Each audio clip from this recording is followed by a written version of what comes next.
This right here is a Microsoft Surface Go. It's a small tablet computer. And I really like it. It's got a nice little type cover that attaches to it. It's got a pen that really magnetically strongly attaches to it. It's got a great touch screen as you would expect a tablet to have. It's got the actual display quality is exceptional for a small computer. Most small computers don't have that. This little gizmo also has LTE capability, so I never have to ask where the Wi-Fi password is whenever I go somewhere. Not that I'm doing that during social distancing, but when I do. The best thing about a Microsoft Surface Go is that it is a full Windows laptop.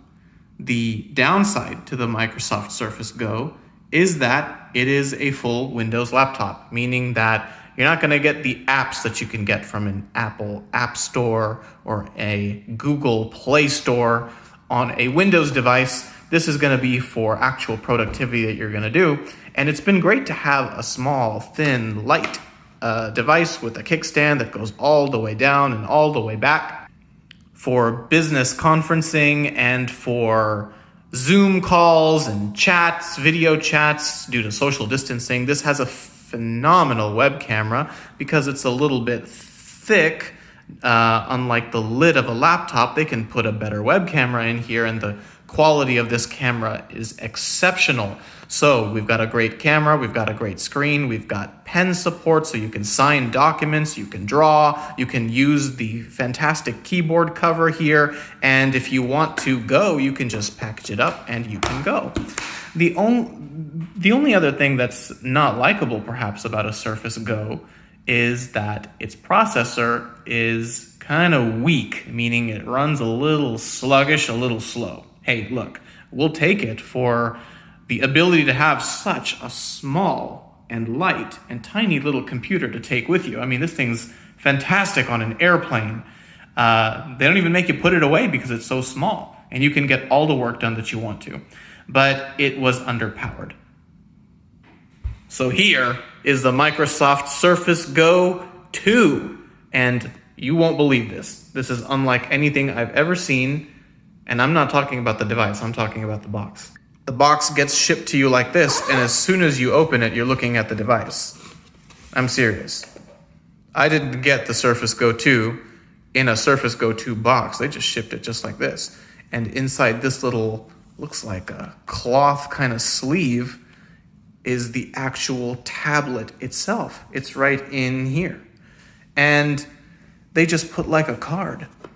It's just a card to tell you what this device is. I mean, COVID must really be messing with these people because this is what is telling me that it's a Surface Go 2. It's not a box. It's a card. It's a card.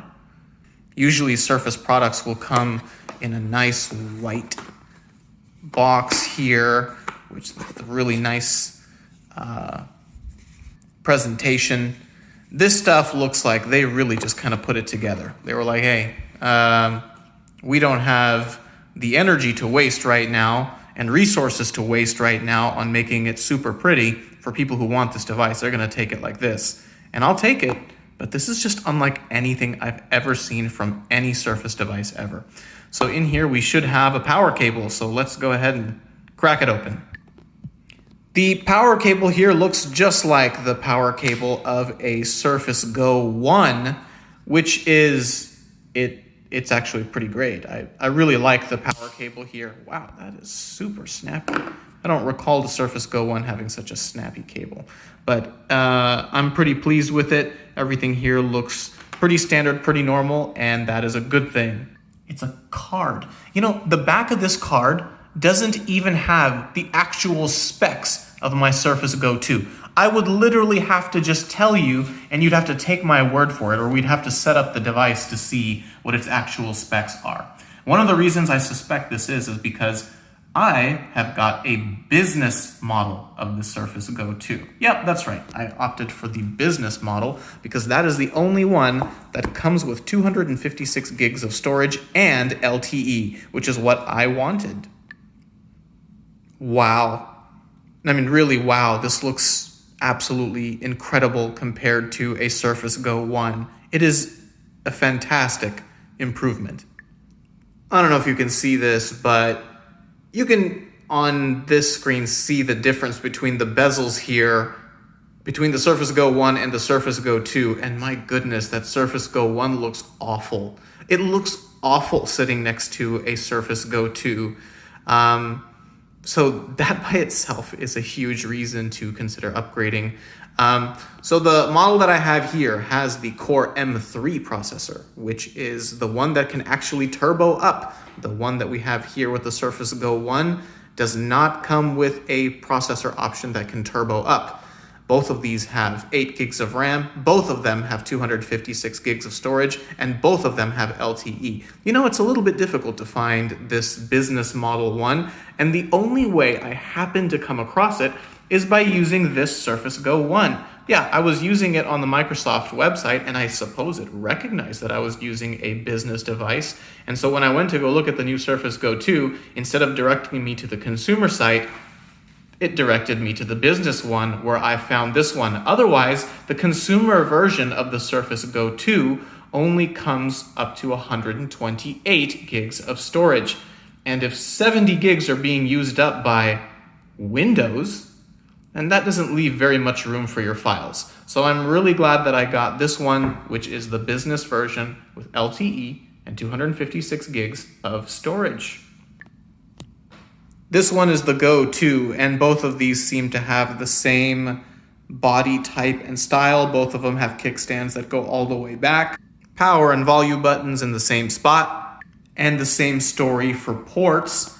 They both have a USB-C as well as the Surface Connect port, which does work with the Surface dock and is used to charge the device. This little area right here on both of the devices is where that SIM card lives. Now, on Surface Go 2, you can use an eSIM. You don't have to use a physical SIM, which was not an option on Surface Go 1. Thankfully, the same keyboard will work with both devices, so I will not need to buy another type cover. The keyboard for my Surface Go 1 will work with my Surface Go 2. Surface Go 1 will be retired. I will just have Surface Go 2. Now I'm going to fire up and get Surface Go 2 ready, and we're going to take a quick look at the difference in the zippiness between the two devices. I expect there to be quite a bit of difference. Surface Go 2 is a completely fanless device, so while it's going through Windows updates, there are no fan ridges here along the end. It is entirely silent, and that's a good thing. The keyboard goes perfectly with the Surface Go 2, and you are just able to see the bottom of the screen. The display so far looks phenomenal. It looks really, really good.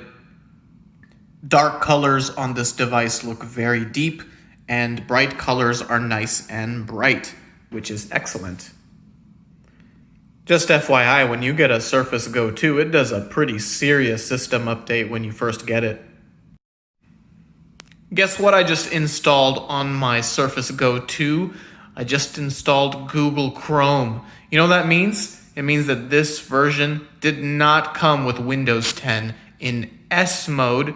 It came with the full Windows 10 Pro. That's because this one is the business model, so no S mode here. You get the full Windows 10.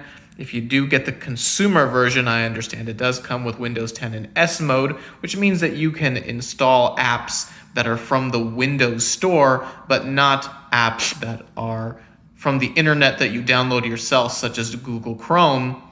But it's just one easy option that you can select from the Microsoft Store or in the settings of Windows, and you will be easily able to upgrade your Windows 10 in S mode to Windows 10 Pro or Windows 10 Home, depending on the version that you have. But this one, the business one, comes with that without having to do anything. So that's great. Oh my goodness. If a picture is worth 1,000 words, well, get a load of this. Here is the difference between Surface Go 1 on the left and Surface Go 2 on the right. I mean, the Surface Go 1 bezel looks so bad compared to the Surface Go 2, when they're sitting right next to each other. Now, don't get me wrong, the Surface Go 1 has an excellent display. If you did not have a Surface Go sitting next to it, you would be getting your work done looking at the display just fine. The display is actually a very high quality display. It's just that really thick border bezel. Microsoft has said, look, that's about the size of your thumb. It's about the size of a finger. So that would be appropriate. I'd still much rather have this one though. You're not gonna have any issue holding this, and it just looks so much nicer also.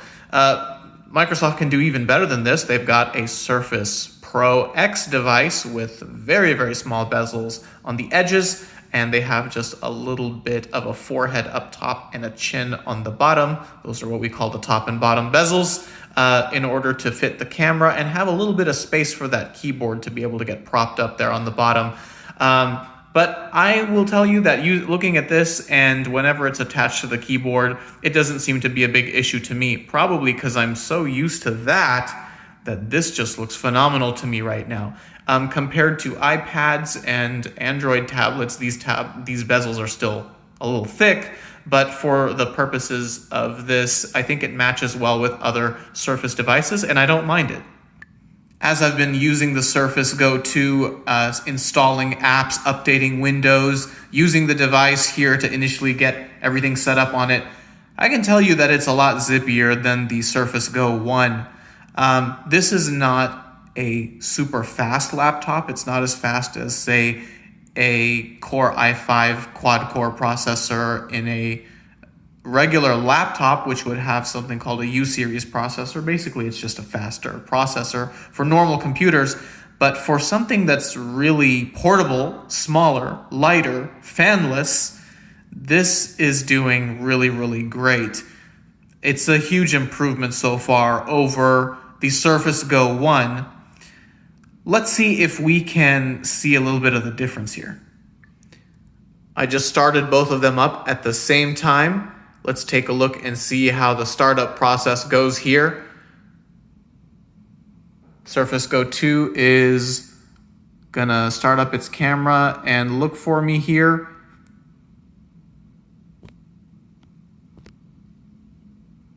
And camera's on here. Camera is on over here on the Surface Go 1 as well. So it looked like the startup process overall was a tie. If you're wondering what kind of power profile I've set here, we've got the better performance profile on the Surface Go 2, and on the Surface Go 1, the power profile I've got is also better performance on both of these.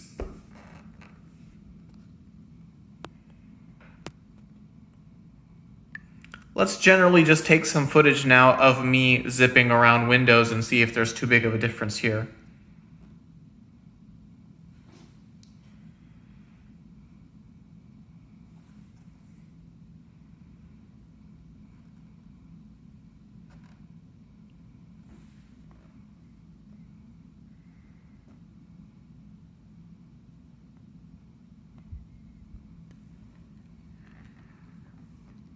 Let's launch Chrome.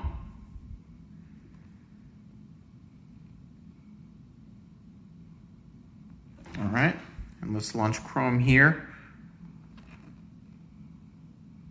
Yeah, that was way faster. Let's browse around on Windows Central.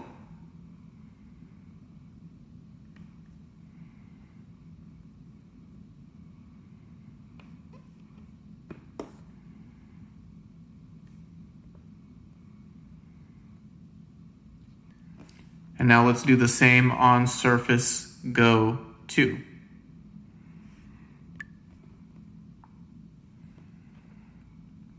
Okay, that loaded super fast. Wow. Wow. So Wi-Fi 6 inside of the Surface Go 2 looks like it's really working great. I mean, this thing is flying. Let's see if we can see that difference again.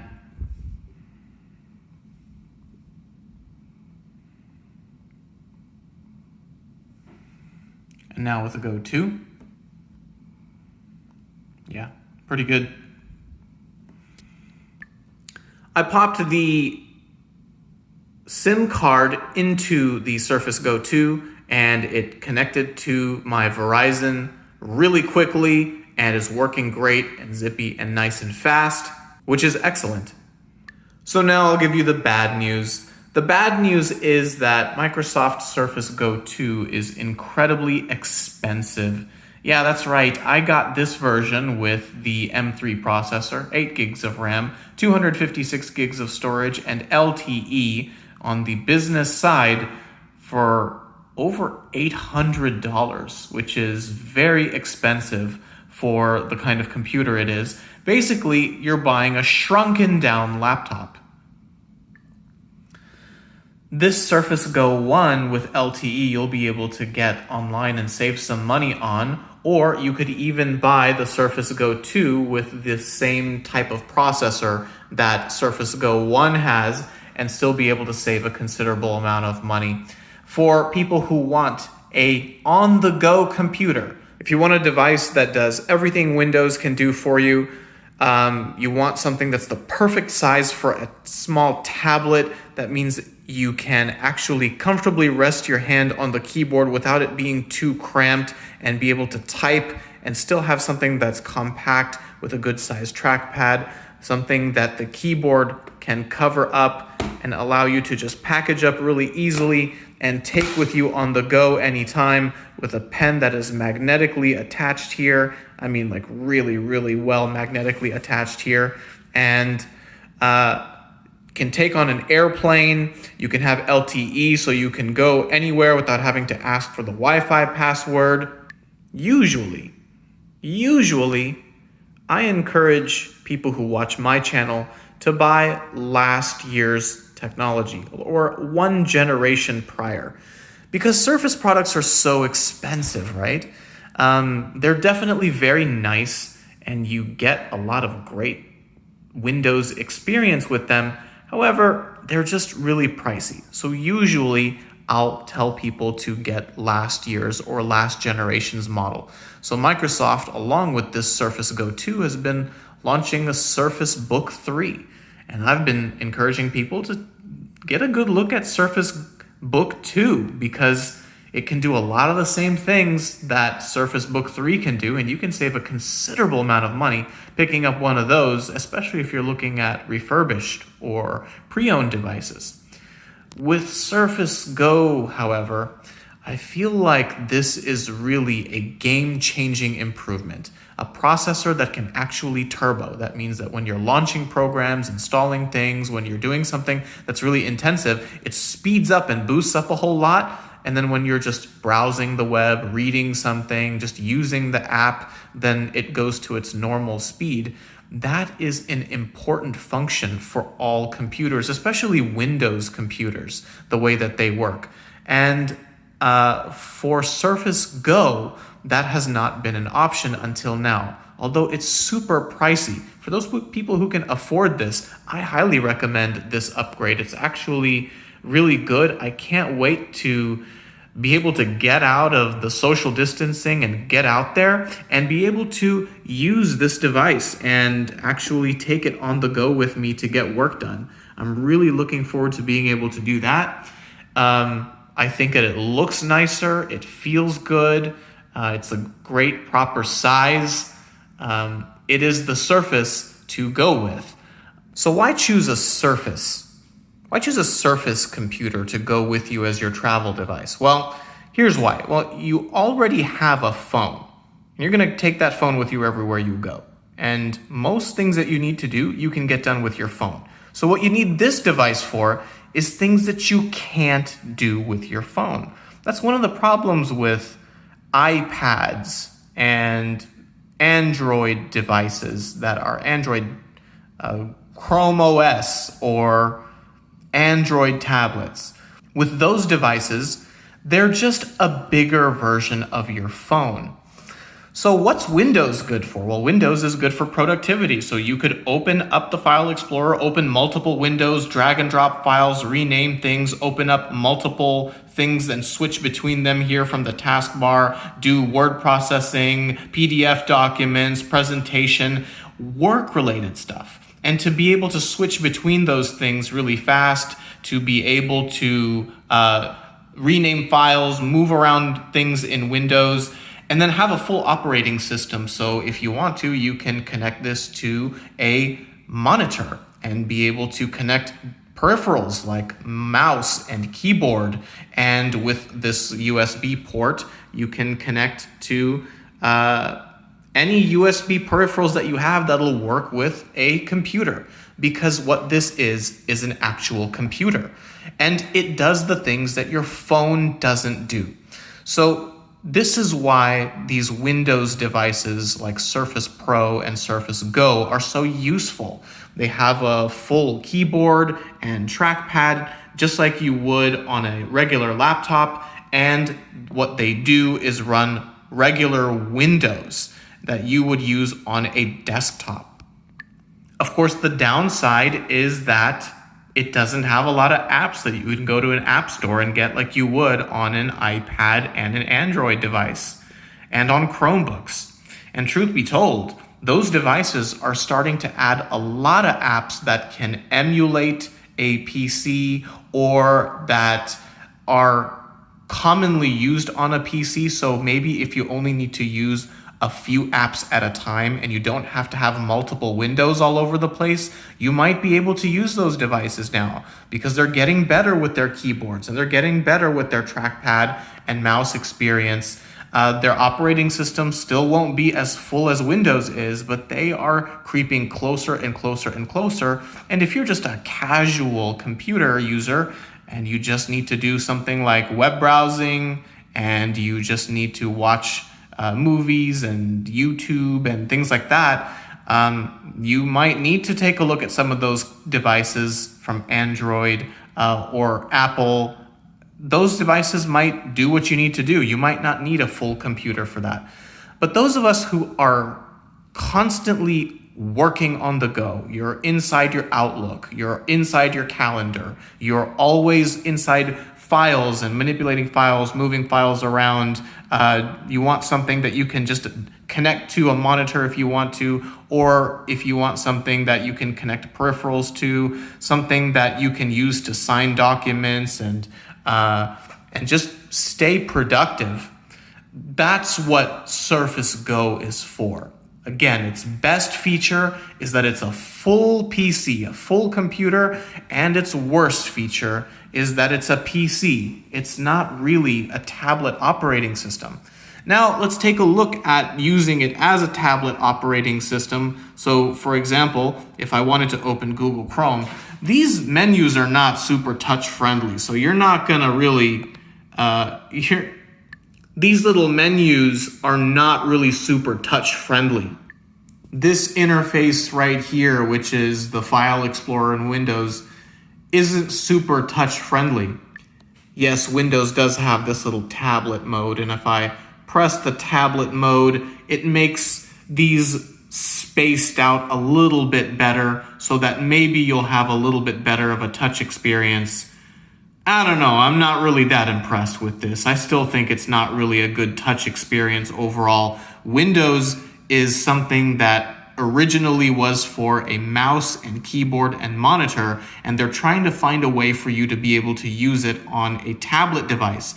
But obviously, Android and the iOS and iPad OS will be far better touch-centric devices than this is. And of course, their app stores will be much better also, which just means that you're gonna need this little keyboard cover and trackpad cover so that you can use it. If ever there's really something tiny on the screen, you can always use the pen to tap it. You can even touch and hold with the pen, and that'll bring your right-click menu up. It works perfectly fine. I haven't really had too many issues. I actually don't use this device as a tablet. I use this device as a computer that can also be a tablet. And by what I mean is be a tablet is if I ever want to just relax and watch a movie, I'm supposed to be getting work done on the airplane, but I don't want to, I just want to watch a movie, I can do that. The downside is you have to have the movie preloaded because most airlines say, hey, you can watch a movie on our free system here on the airplane. However, those are only compatible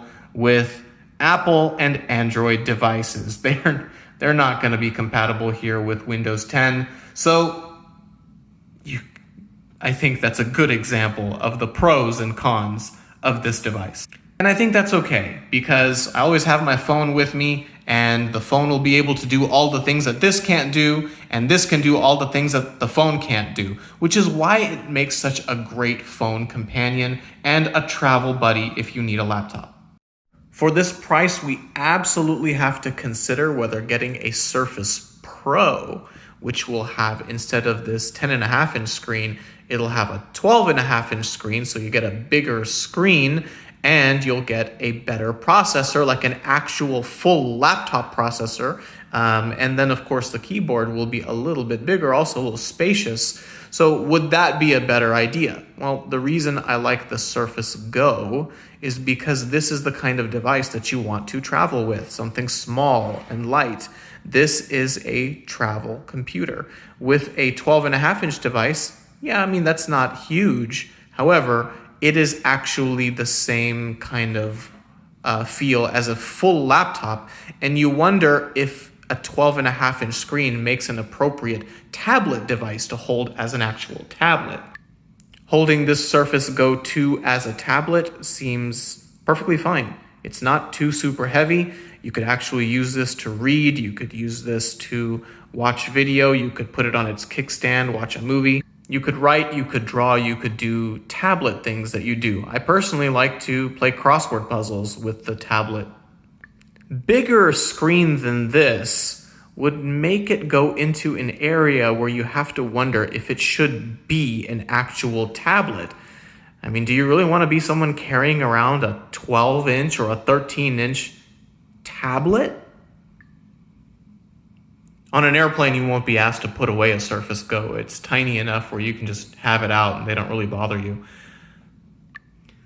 So overall, I really like the Surface Go 2. I think it's an excellent improvement over Surface Go 1. I enjoyed using Surface Go 1 while I had it. However, now that I've feasted my eyes upon this one, had a chance to play around with it and use it, it's a zippier device, and I think that I will enjoy this much more. Although it did set me back quite a bit, I do think it's a great device, and knowing that it's a little on the pricey end, you might want to wait for something like this to go on sale, or maybe to find some pre-owned models in a few months, or sometime next year. The Surface Go 1 is not a bad replacement, it's just a little sluggish. If you want something like this and don't want to pay this price, you might consider picking up an older Surface Pro. Yeah, it'll have a bigger screen, and it might not make the best tablet, but its performance will be excellent, and you'll be able to pick it up for probably around the same price, if not less than this one. The Surface Pro 5 actually does have an LTE model, if that is your jam and you want to be able to go around without being on Wi-Fi. You'll be able to find those at comparable prices as well, even though those are still expensive because it's still the only Surface Pro with LTE. So thanks for sticking around while I shared a few thoughts of Surface Go 2, my new travel computer. I hope that you found this video informative. I hope that you liked it, and I'll catch you in the next one. This is Tsunami, and I'm signing out. We'll see y'all next time. Bye-bye.